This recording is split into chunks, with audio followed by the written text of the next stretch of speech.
When we hold on to grievance and pain from the past, we keep ourselves from being able to really move into our fullest expression of self. We need to practice forgiveness from the soul recovery perspective, dissipating the energy and releasing the past for good. If you're interested in this profound transformation, I invite you to join me in Colorado the weekend of June 8th and 9th to have an incredible experience with others on this same soul recovery journey.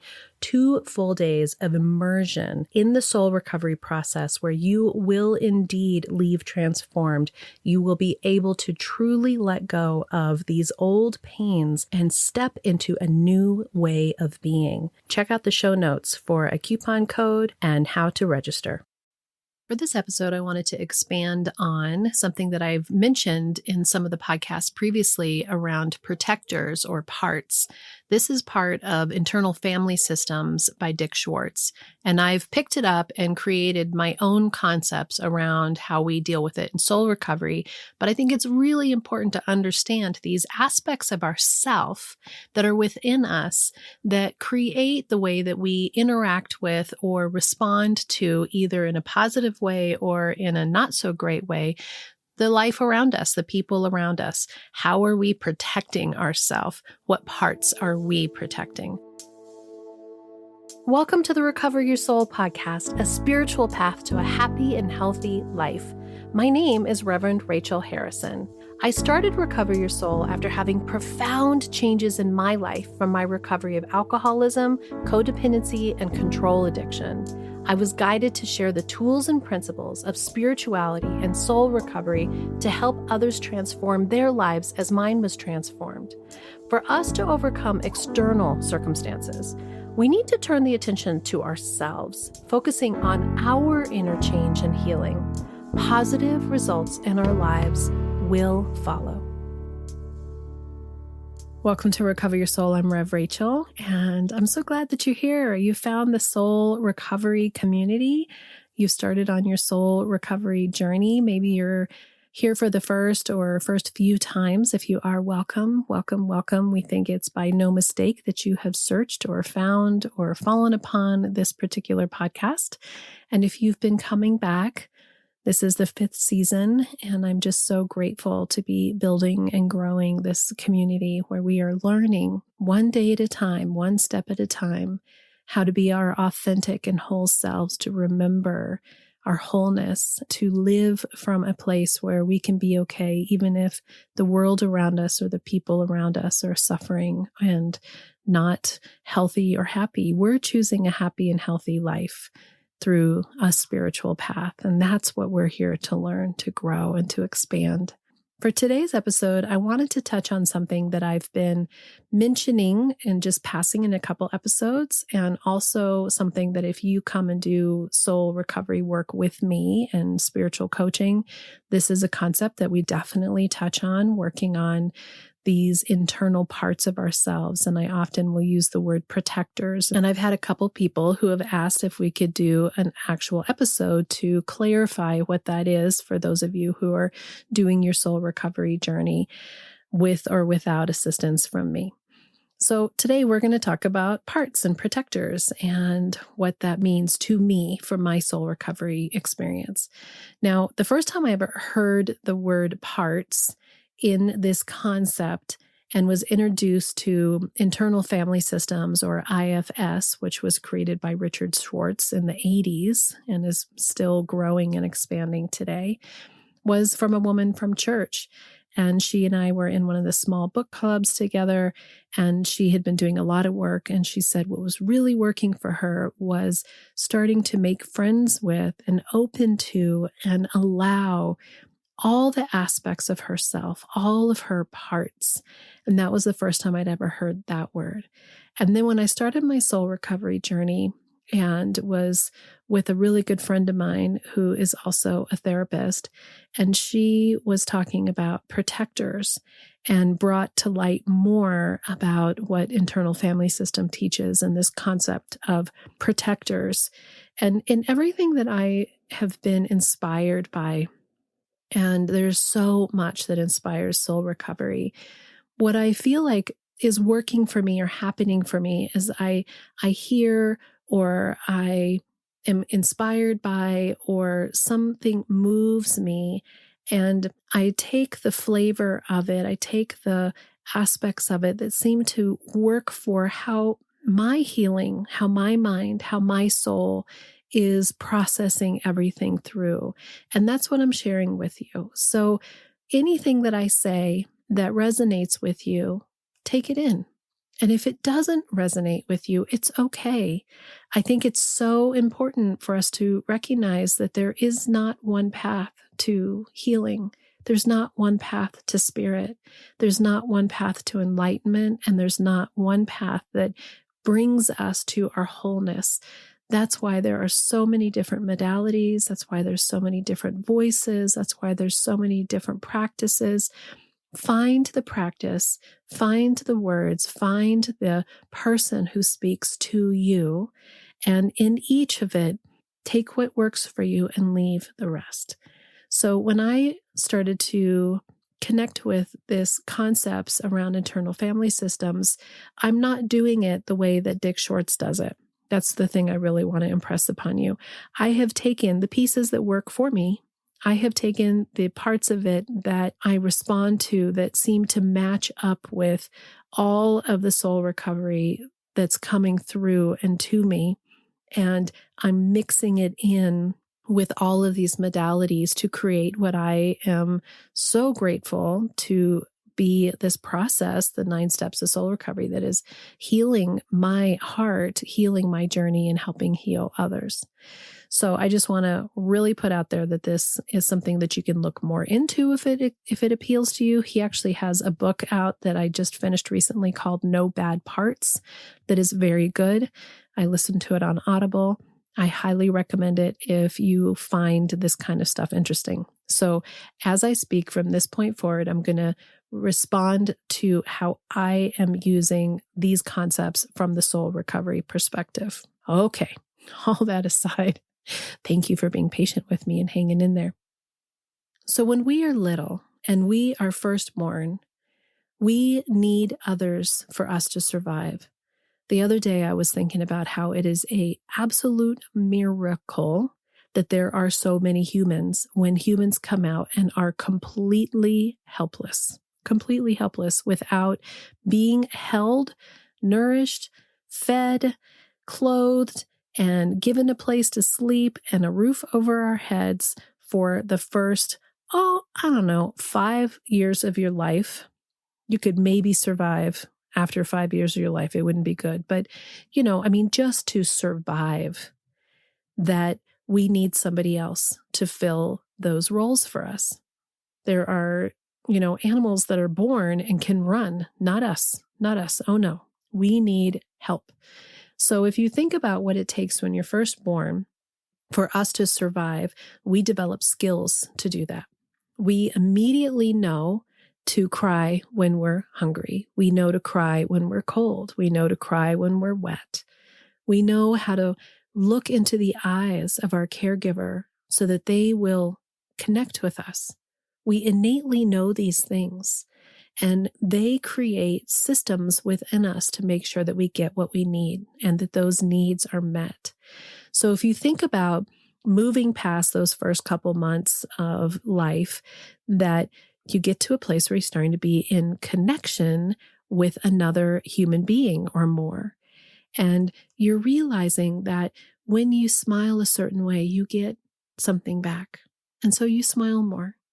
And you realize that when you cry a certain way, that you're going to get what you need. Or maybe you learn to not cry so that you don't get something that doesn't feel good. And those first moments that you start to get something that doesn't feel good, your system creates ways to keep you protected, to protect you from the harm. If you think about the children in the orphanages in Russia, they learned to never cry. They learned to never cry because it was more detrimental for them to cry. They didn't get fed. They didn't get what they needed from crying. They got punished. They got hurt for that in the terrible orphanage stories that you might have heard. If you think about how powerful it is within us to save us from harm, then you start to understand this concept of how we develop protectors, how we develop these parts of ourselves that save us. Now, one of the things that I love that Dick Schwartz talks about in IFS is this concept that more will always be revealed, right? We're always sort of saying we're peeling an onion as we unravel these aspects of ourselves, these parts of ourselves that have all these feelings and emotions and beliefs and everything that I talk about in soul recovery. We're unpeeling. And what Dick Schwartz says is we're more like a clove of garlic instead of an onion, that there's actually these pockets of us. And it was Plato that first said there isn't just one self, there's more than one self. And in soul recovery, what we're really looking at is we're starting to attend to the different aspects of ourself.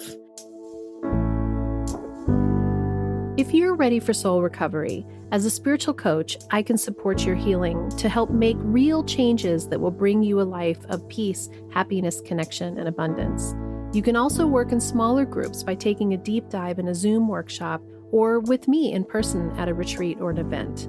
Join others on the soul recovery path once a month for the free Zoom support group or daily on the private Facebook page. Visit the website recoveryoursoul.net to book coaching sessions with me or find all the information you need about soul recovery, dates that are coming up, and how to register for those groups and workshops. To support the podcast and the community, check the links in the show notes to make a small monthly donation or a one-time donation of your choice that will make a huge impact to support this community and the soul recovery mission. Together, we can do the work that will recover your soul. And I remember the first time that I ever had Gestalt therapy. It was my husband and I, Rich, and we were having our standard issue problems that we had for all those years. And we had a counseling session with our minister who was studying his own forms of counseling and coaching.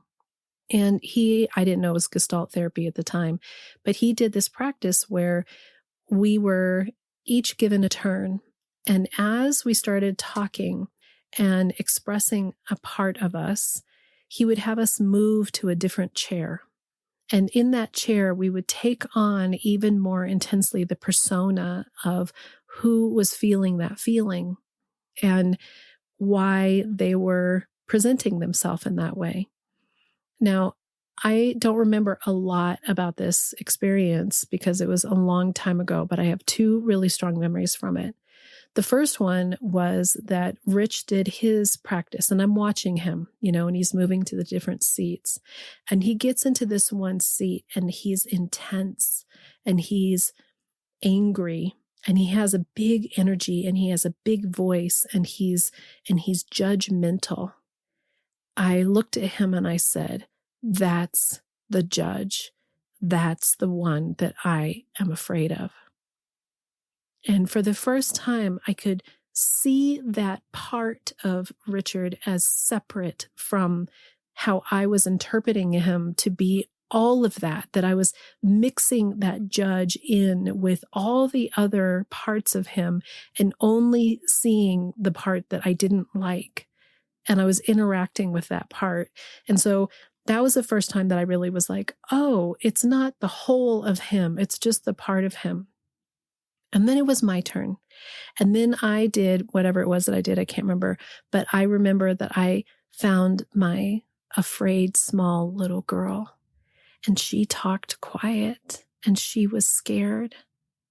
And for the first time, I could truly recognize that she wasn't the whole of me, but she was the part of me that was specifically affected by the one that I didn't like of Rich, the judge that I didn't like of Rich. So this was a long time ago, and this has stuck in my mind and been present and helped me through the years to truly understand better that when I'm in reaction to him, I need to make sure that I'm not looking at that one part as his whole. But I didn't have a lot of other information yet. And I was in my own dysfunction, and a lot of other parts were going on in me that were around my addiction or around my codependence. And I was building up all this persona and all this contrast around being in the darkness, being in the wilderness. Flash back to the girl from my church group who started talking about parts and started talking about IFS. And it made me curious and it made me interested. And then I have my friend who starts talking about protectors. And all of that immediately swarmed in, as I'm sure this has happened for you. And all of a sudden made sense. And I wanted to know and understand more. I wanted to bring it into my life so that I could use this for me to help understand me. And as she started talking about this concept of protectors, and I started to understand that from that baby, from that little nonverbal child, and the first time that you have a major wounding, the first time that you hear a solid no, or the first time that somebody hurts you physically, of course, for us to survive, we learn and figure out how to not ever have that happen again. Now, many of you who have listened to this podcast have heard me tell this story around my being 4 years old. It was actually the Christmas before I turned 4, since my birthday's in the beginning of January. My birthday's, oh my gosh, I think it's this week. So I was 3 years old, about to turn 4. And I have all these other protectors that I've started to develop, but I had never actually been in like trouble. I had never been in trouble where I'd been spanked or had somebody yell or raise their voice at me, which, to be honest, by the time you're almost 4 years old is pretty lucky. But I can recognize that that was because I had already created other protections about how to get my needs met, how to be a good girl, how to fit in, how to be compliant. So by the time I had this experience where it was Christmas and my mom was making, I'm not going to go into the story huge because it's another podcast, but my mom's making my dad a shirt and she's sewing it on a pedal sewing machine, like where she has to move the sewing needle with her foot. So she's making this shirt and I tell my dad, and instead of it being okay, I got in trouble. I got in trouble for basically not being loyal, for lying. But I was so little and nothing had ever happened to me like that before. And I got spanked, I got yelled at, and my memory is that then they put me outside. And I'm sure they put me outside because then they were fighting, but they didn't want me to fight. But I didn't know that. As my 3-year-old, almost 4-year-old self, this was terrifying. This was the worst thing that had ever happened to me. And so a protector was created that said, this feeling is awful, and I will do whatever it takes to not feel this feeling. And so what I learned, and the belief that was created by this protection, was don't ever do anything that will get you in trouble. This is rejection, and rejection is painful. Now, we don't really know that we've created this protector, because the interesting thing about really looking at this concept that Plato said for us, which is there is not one self, and the beginnings of these psychology styles, instead of saying we're trying to figure out what the whole is and what's going on, these concepts are saying that every time we have some harm, every time something happens to us that connects to another harm, it attaches to a similar harm. And the way that I envision this is I tell people, close your eyes and imagine a long hallway. And in that long hallway are doors. And every time that a harm comes or a hurt comes, that is the same feeling, the same energy, the same style, it goes into that room to be protected. And in front of the door becomes this protector. And maybe the protector is anger. Maybe the protector is perfection. Maybe the protector is control. Maybe the protector is check out, withdraw. Whatever is needed to keep you from feeling those feelings. And those doors can get shoved full of all of this hurt and all of this pain. Now, most of those beginning rooms were filled from the time that we were children, and they're filled with the emotions and the understanding emotionally, intellectually, physically of a younger aspect of ourself. And they don't grow up. They're in these memories, they are in these pains.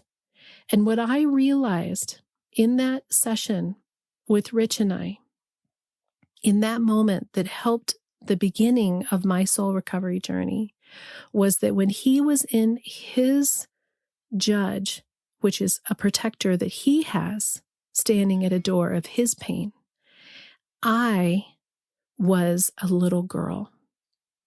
That my fear and the protector that I had said, be small, be good, be compliant. Don't rock the boat. But it was the emotional part of me that was being present in those moments when Rich was being big or angry or upset, whether it was at me or more often at the world or at our kids or at something else. I was a 4-year-old standing in the room afraid. When we start looking at these inner child parts of us, I think so many of us have been taught to not want to believe that they have any place in our lives now. Like that all happened. We intellectualize those experiences because we're trying to push those doors closed. We're trying to keep ourselves from feeling those feelings. And what we offer in soul recovery and what I work on with people is not for us to go in and, I say this all the time, dig up every grave that's in our graveyard, dig up every bone and every grave and look up and turn every single dark, hurtful thing that's ever happened to us over. I don't think that's necessary. I don't think it's good for you. Coming from the Course in Miracles, which is one of the books that is an inspiration to me, letting the past go, not replaying all of that pain is an essential piece of us being present here and now and being in our alignment with what is in our present moment. But we can't be in alignment with our present moment if we are completely inundated with protectors and aspects of ourselves that are in our subconscious that are really running the show from an unhealthy, young, chaotic, dysfunctional place.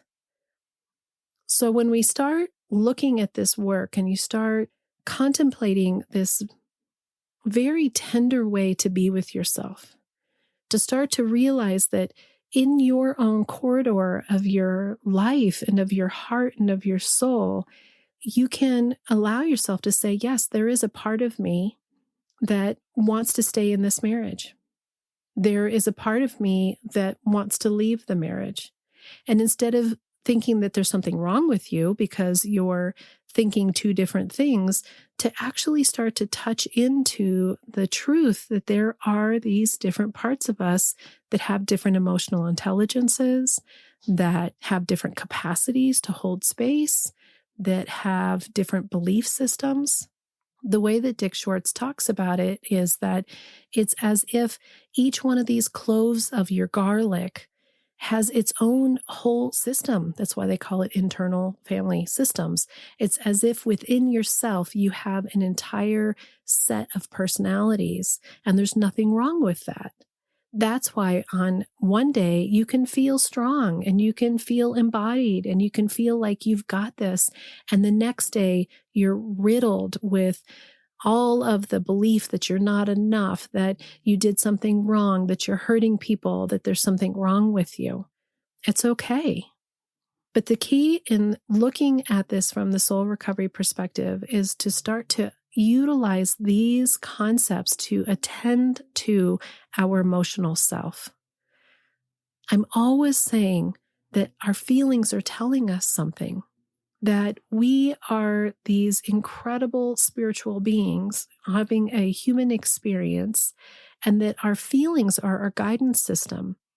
And our feelings are the things that taught us from an early age to say, protect or allow, be in fear or open with love. And if we don't recognize that some of those very core, young, elementary parts of us created the system that says safe or unsafe, okay or not okay, push this behind the door or let it open, so that now we can start to recognize what the protectors are. Because we may not even realize that our anger is actually a protector standing at the door of our pain.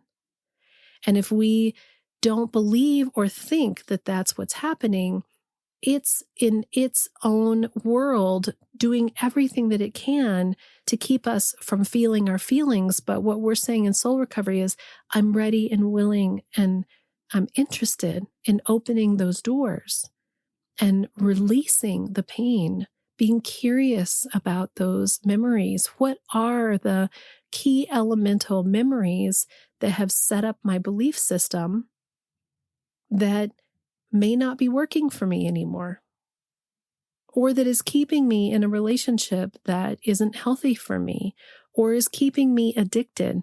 Addiction is a protector for pain. When I started to truly understand these parts of myself, then I could start to ask those parts what they needed to tell me. I've shared so many stories around my life and recognizing that my pain that I'm feeling in this moment really isn't about being upset in this moment. It's really going back and rattling the doors of one of these rooms, that it's often something else or another experience that felt similar to it. I shared the story about going to visit my dad over Christmas a couple episodes ago, and that I could recognize for the first time that this resistance that I had was a protector keeping me from feeling some really uncomfortable feelings that it felt when I was a little girl. And if we can start to allow those voices to come, we don't have to try to push them away. You don't have to try to resolve everything. What I love is that just by allowing yourself to open to the recognition that it's even there in the first place, it releases the energy that's behind the door. It releases the protector who might be there with full on armor and knives and spears and is doing everything it can to keep anything and everything away from that room, from feeling any of those feelings. Well, at some point in our life, we start realizing that those knives and spears are keeping us on the emotional battlefield in our life, in our relationships, in our jobs, that's what makes us be overly self-critical, or it's what makes us think that we need to take everything personally or is making assumptions. It's that part of us that's always on edge, that protection. So when we can give ourselves grace and allow ourselves to have these different aspects of ourselves and love each and every one of them, what I think is so important in soul recovery is that we're not trying to dismiss anything in ourselves as being there's something that we need to fix. There's nothing wrong with you. You are whole. Every part of you, your lightness, your dark, the things that people love about you, the things that people don't like about you, these are all aspects of who you are that are teaching you something about your existence here as a human. And that sometimes we look and we go, those things that are harsh, those things that are intense, they're really our protectors. And that person who is coming back at us, that's just their protector. And then you can see what's really going on instead of thinking that you need to be a certain way or that they need to be a certain way. You start to interact with each other with a little more compassion and kindness. And then we can talk to and be present with our younger parts of ourselves, moving them out of their traumas, moving them out of these memories that recur over and over and over, that are replaying these painful and very difficult parts of our lives, and let them relax, let them be quiet, bring them to a place of safety, bring them to a place where they know that they're okay, because we stand with them, holding them, protecting them, giving them voice from our highest self, from our authentic, true self.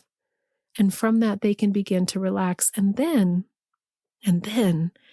we start to connect with that protector and thank the protector for everything that it's done for us. And again, we have tons of different protectors. We're thanking them instead of fighting them. We're appreciating them instead of resisting them. And then what I've done, as I encourage others to do, is to befriend your protector and begin to give it a different role. So my protector that was fear and would shut down and put up a huge wall that just would not let anybody in, I've asked to be strength for me, to be courage, to be able to be in difficult situations, to have difficult conversations, and to be present and accounted for in that moment, and to stand with me with courage instead of to push away and not let them in. I have all kinds of different ways of connecting with protectors that are around utilizing them. We are complicated beings. We are incredible beings. But the more that we love ourselves in every aspect of ourselves, the more that we release the past and the pain that is pushed and hidden in those doors, and we ask the protectors to stand aside, and we allow the energies and the memories to come out in a safe and peaceful way. I like to envision that those rooms are being swept clean with light, that they've been given windows with fluttering curtains and a breeze that comes through, that sometimes in the corners there's still stuff in there, but that the memories and the energies can come and go, and they're sharing their experience instead of cowering in pain and in fear. And that the protectors are there now helping us be courageous, helping us learn, expressing themselves in ways that allow us to be in connection with others and to love ourselves deeply and to be in connection with your higher power of your understanding, recognizing your wholeness and releasing the energies that come from a younger self. There is so much more that could be said around this, but I just wanted to touch on it a little bit and give you a little flavor, a little taste. I really would recommend the No Bad Parts book if that appeals to you. And this is an aspect of what we work on when I do coaching sessions. And so if you're looking for one-on-one support, I am here to support you in any way that I can on your soul recovery journey, either in little bits or working on the full 9 steps of soul recovery together. I also thank you for sharing this podcast or any of the episodes or the full podcast with anybody that you think might enjoy or learn from or grow from what it has to offer. I believe there's lots of voices that speak to those who are ready to listen, and I'm grateful that you're here trusting and listening to me. Thank you for commenting and reviewing this podcast. It really does help to bring it up in the algorithms and let others know that this is a valuable community. Thank you. Thank you. Until next time, namaste. Thank you for listening to the Recover Your Soul podcast. And if you loved what you heard here, every Friday we have a bonus episode, and you can access this by becoming a subscriber through Apple Podcasts for only $3.99 a month, or become a Patreon member. And on this platform, you can choose $5, $15, or $25 a month to show what you want to support the show with. On both of these subscriber platforms is an entire catalog of back episodes intended to inspire and support you on your soul recovery journey.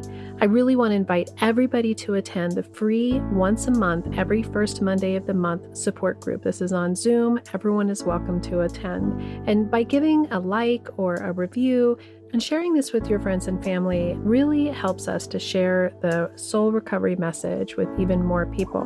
We are on social media. We are on all the platforms. I am on TikTok. You can listen to guided meditations by Rev Rachel Harrison on Insight Timer. Thank you for supporting this show. Thank you for being part of the community. To find out more about soul recovery and everything that's being offered, visit the website www.recoveryoursoul.net. Together, we can do the work that will recover your soul. The Recover Your Soul podcast and its content is for educational purposes only and is not allied or representative of any organizations or religions. It's based on the opinions and experience of Reverend Rachel Harrison. Recover Your Soul claims no responsibility to any persons or entity for any liability, loss, damage, or cause alleged to be caused directly or indirectly as a result of its use. Applications or interpretations of the information represented herein. Take what you need and leave the rest.